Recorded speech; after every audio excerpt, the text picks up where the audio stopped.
Good morning student, my self Manoj Chotiya from Raghunath विद्यालय रतनगढ़।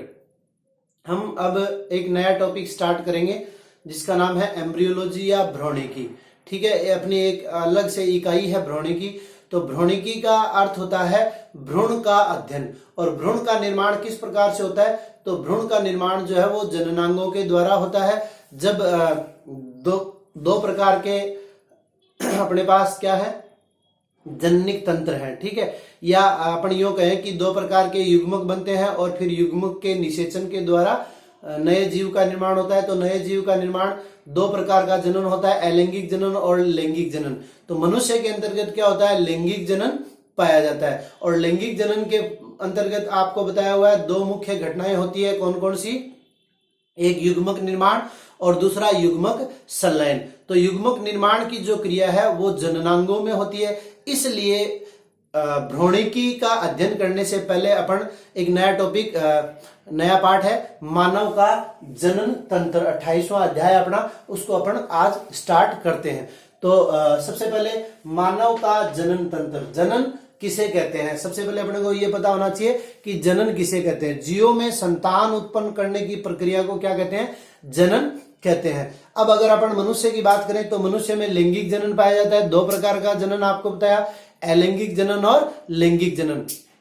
तो मनुष्य में लैंगिक जनन पाया जाता है और मनुष्य में क्या है कि लैंगिक द्विरूपता पाई जाती है। देखिए, एक तो होते हैं प्राथमिक जननांग और दूसरे होते हैं सहायक जननांग।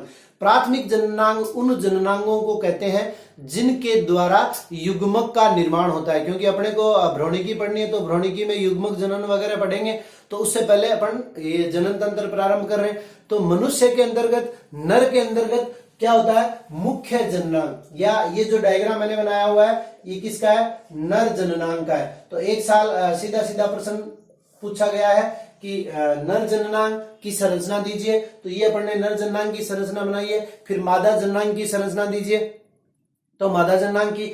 अब इसमें क्या होता है? मुख्य, एक तो होता है मुख्य नर जननांग, मुख्य नर जननांग, और इसी प्रकार से अपन कहते हैं कि मुख्य मादा जननांग। तो मुख्य का मतलब क्या है? जननांग का मतलब है, चूंकि मनुष्य क्या है, एक लैंगिक जनन करने वाला प्राणी है। तो लैंगिक जनन करने वाले प्राणी में क्या होगा? युग्मक का निर्माण होगा। तो जिस पर्टिकुलर ऑर्गन में, अंग में इन युग्मकों का निर्माण होता है वो तो क्या कहलाते हैं? मुख्य जननांग। और बाकी इनकी सहायता करते हैं, इनके परिवहन में, कोपुलेशन में, इनमें सहायता करने वाले, इसलिए बाकियों को क्या कहेंगे अपन? सहायक जननांग। ठीक है, तो नर के अंतर्गत क्या होता है आप लोगों को पता है? युग्मक, शुक्राणु का निर्माण होता है। और शुक्राणु का निर्माण कहां होता है? तो शुक्राणु का निर्माण कहां होता है? वृषण में होता है। इसलिए वृषण क्या हो गया? मुख्य नर जननांग। वृषण के अलावा अगर अपन बात करें अधिवृषण, वृषण कोश, काउपर ग्रंथि, शुक्राशय, प्रोस्टेट ग्रंथि, शुक्रवाहिनी, मूत्राशय, मूत्र मार्ग, ये सारे क्या करते हैं? इनके परिवहन में, परिपक्वन में सहायता करते हैं। इसलिए इन सबको क्या कहेंगे? वृषण के अलावा ये हो जाएंगे सहायक जननांग। इसी प्रकार अगर मादा की बात करें तो मादा के अंतर्गत आप लोगों को पता है मुख्य जननांग कौन सा होगा? वह जननांग होगा जो क्या करता है? मादा युग्मक। मादा युग्मक क्या है? अंडाणु है। तो अंडाणु का उत्पादन जिस संरचना के अंतर्गत होता है वो कहलाती है अंडाशय। तो मादा के अंतर्गत क्या हो गया? अंडाशय मुख्य जननांग, और इसके अलावा अंडाशय, अंडवाहिनी, गर्भाशय, ग्रीवा, योनि, ये सारे क्या हो जाएंगे? सहायक जननांग हो जाएंगे। इसी प्रकार नर के अंतर्गत देखें तो वृषण मुख्य जननांग हो गया। वृषण के अलावा वृषण कोश, अधिवृषण, काउपर ग्रंथि, शुक्राशय, शुक्रवाहिनी, मूत्राशय, मूत्रमार्ग, प्रोस्टेट ग्रंथि, सीसन मुंड, ये सारे क्या हो जाएंगे? सहायक जननांग हो जाएंगे। अब अपन बात करते थे लैंगिक द्विरूपता की। तो लैंगिक द्विरूपता के अंतर्गत अगर आंतरिक संरचना के अंतर्गत देखें तो नर के अंदर मुख्य जननांग क्या है? वृषण है, और मादा के अंदर अंडाशय। अब वृषण के द्वारा नर हार्मोन टेस्टोस्टेरोन का स्राव किया जाता है, और अंडाशय के द्वारा आप लोगों को पता है एस्ट्रोजन और प्रोजेस्टेरोन हार्मोन का स्राव होता है। तो ये जो हार्मोन है ये क्या करते हैं? ये द्वितीयक लैंगिक लक्षणों का विकास करते हैं। तो सबसे पहले जो अपन बात करते हैं लैंगिक द्विरूपता, किसकी? लैंगिक द्विरूपता, या अपन यूं कहते हैं कि द्वितीयक लैंगिक लक्षण। द्वितीयक लैंगिक लक्षण, तो इन द्वितीयक लैंगिक लक्षणों का विकास क्रमशः ये जो जननांग है, वृषण और अंडाशय, इनके द्वारा स्रावित हार्मोनों के द्वारा द्वितीयक लैंगिक लक्षणों का विकास होता है, जिसमें आप लोगों को पता है कि नर में आवाज का भारी होना, चेहरे पे दाढ़ी मूंछ का आना, मांसपेशियों कंधों का मजबूत होना, ये तो नर के अंतर्गत लक्षण हो गए। लैंगिक द्विरूपता के मादा के अंतर्गत आप लोगों को पता है मनुष्य जो है वो स्तनी वर्ग के अंतर्गत आता है। तो मनुष्य के अंदर नर में भी स्तन पाए जाते हैं और मादा में भी, लेकिन नर में ये क्या होते हैं? निष्क्रिय होते हैं, मादा में सक्रिय होते हैं। उनकी जो त्वचा है मादा की वो थोड़ी सी सॉफ्ट होती है, कोमल होती है, और नितंबों के ऊपर वसा का जमाव होता है। तो ये क्या है? द्वितीयक लैंगिक लक्षण। प्राथमिक लैंगिक लक्षण का मतलब है गया जननांग।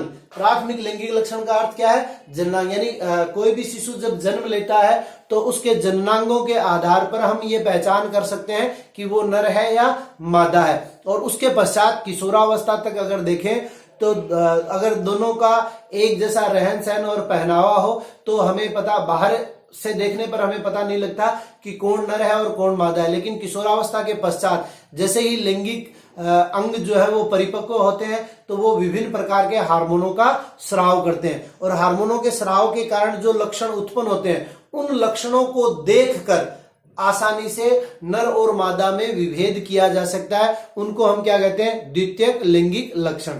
ठीक है, तो द्वितीयक लैंगिक लक्षण के आधार पे मनुष्य के जनन तंत्र की अगर बात करें तो लैंगिक द्विरूपता पाई जाती है, अर्थात नर और मादा अलग अलग होते हैं। तो पहले हम आज चर्चा करेंगे नर जननांग की या नर जनन तंत्र की। तो नर जनन तंत्र के दो मुख्य घटक हो गए अपने, एक प्राथमिक जननांग। प्राथमिक जननांग क्या हो गया? वृषण। और आप लोगों को पता है पुरुषों में एक जोड़ी वृषण पाए जाते हैं, एक जोड़ी वृषण जो वृषण कोश के अंदर स्थित होते हैं, जिन्हें हम मुख्य जननांग कहते हैं। और एक प्रश्न यहाँ यह भी बनता है कि वृषण जो है वो शरीर से बाहर उदर गुहा के साथ लटके हुए रहते हैं, क्योंकि देखिए ये एक महत्वपूर्ण प्रश्न है, कई बार परीक्षा में पूछा गया है कि वृषण जो है वृषण कोश में शरीर से बाहर क्यों स्थित होते हैं? क्योंकि वृषण का मुख्य कार्य क्या है आपको मैंने बता दिया कि जो नर युग्मक है, नर युग्मक क्या है? शुक्राणु। शुक्राणु का उत्पादन और परिपक्वन जो है शरीर के तापमान से कम 2 से 2.5 डिग्री सेंटीग्रेड कम तापमान की आवश्यकता होती है, इसलिए ये शरीर के बाहर स्थित होते हैं। तो ये भी प्रश्न आप ध्यान में रखेंगे। अच्छा, वृषण के अलावा जो सहायक जननांग है उनमें अपना आ गया अधिवृषण, वृषण कोश, काउपर ग्रंथि, शुक्राशय, शुक्रवाहिनी, प्रोस्टेट ग्रंथि, मूत्र मार्ग और शीशन, ये सारे क्या है? सहायक जननांग है। अब अगर अपन बात करें वृषण की, ठीक है, सबसे पहले अपन बात करते हैं मुख्य जननांग वृषण की। तो वयस्क पुरुष में एक जोड़ी गुलाबी तथा अंडाकार वृषण उदर गुहा से बाहर स्थित होते हैं। वृषण कोश में दोनों टांगों के मध्य ये उदर गुहा से लटके हुए रहते हैं। वृषण कोश की दीवार जो है वो लचीली, पतली, रोम युक्त होती है एवं इसके अंदर विभिन्न अरेखित पेशी तंतुओं का मोटा उपत्वचीय स्तर स्थित होता है, जिसे डार्टोस पेशी कहते हैं। और ये डार्टोस पेशी क्या करती है? जैसा कि मैंने आपको बताया, डार्टोस पेशी जो है वो संकुचन और शिथिलन में सहायता करती है। तो जब सर्दियों में तापमान कम हो जाता है तो ये डार्टोस पेशी संकुचित करके और वृषण को शरीर के समीप ले आती है, जिससे कि उनको भी तापमान प्राप्त हो जाए। ठीक है, और इसके अलावा इसमें रेखित पेशी एक दंडनुमा गुच्छा वृषण कोश के प्रत्येक अर्ध भाग में उपत्वचीय पेशी स्तर से जुड़ा हुआ रहता है, जिसे वृषोत्कर्षण पेशी कहते हैं।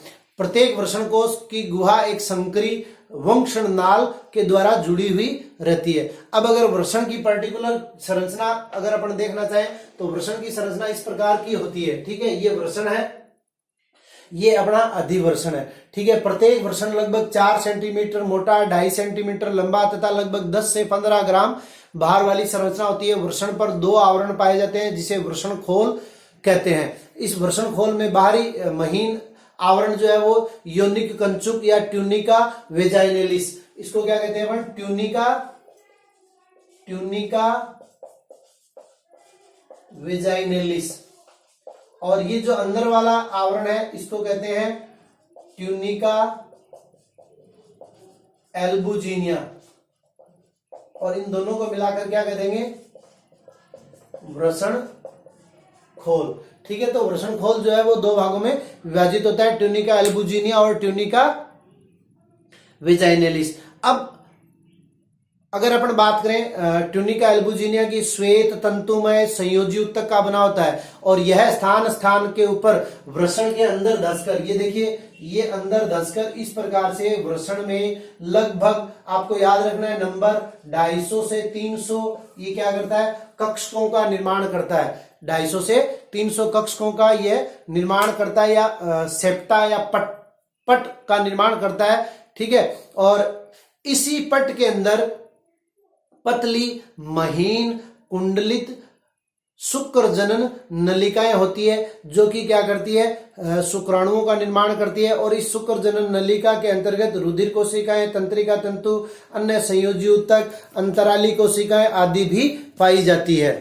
इन्हीं शुक्र जनन नलिकाओं में शुक्र जन कोशिकाएं पाई जाती है और लीडिंग सेल पाई जाती है। शुक्र जन कोशिकाएं, इनमें शुक्र जन कोशिकाएं और लीडिंग सेल भी पाई जाती है। तो शुक्र जन कोशिकाएं तो क्या करेगी, शुक्राणु का निर्माण करेगी, और लीडिंग कोशिकाएं जो है वो इनका पोषण प्रदान करने का कार्य करेगी, जिनके नर सेल भी कहते हैं। और इनके द्वारा नर हार्मोन टेस्टोस्टेरोन का भी स्राव होता है। प्रत्येक शुक्र जनन नलिका के चारों ओर संयोजी उत्तक का बना हुआ झिल्लीमय पतला आवरण होता है, जिसे ट्यूनिका प्रोपिया कहते हैं। इसके अंतर्गत जननिक उपकला का स्तर पाया जाता है, जिसमें दो प्रकार की कोशिकाएं मैंने आपको बताई, एक शुक्र जननीय कोशिकाएं और एक आलंबक कोशिकाएं पाई जाती है। शुक्र जनन कोशिकाएं क्या करती है, शुक्राणुओं का निर्माण करती है, और आलंबक कोशिकाएं जिन्हें सर्टोली कोशिकाएं या नर्स सेल या धात्री कोशिकाएं भी कहती है। ये कोशिकाएं संख्या में कम, आकार में बड़ी तथा स्तंभ कोल्यूमिनर प्रकार की होती है। इनमें स्वतंत्र सतह वाला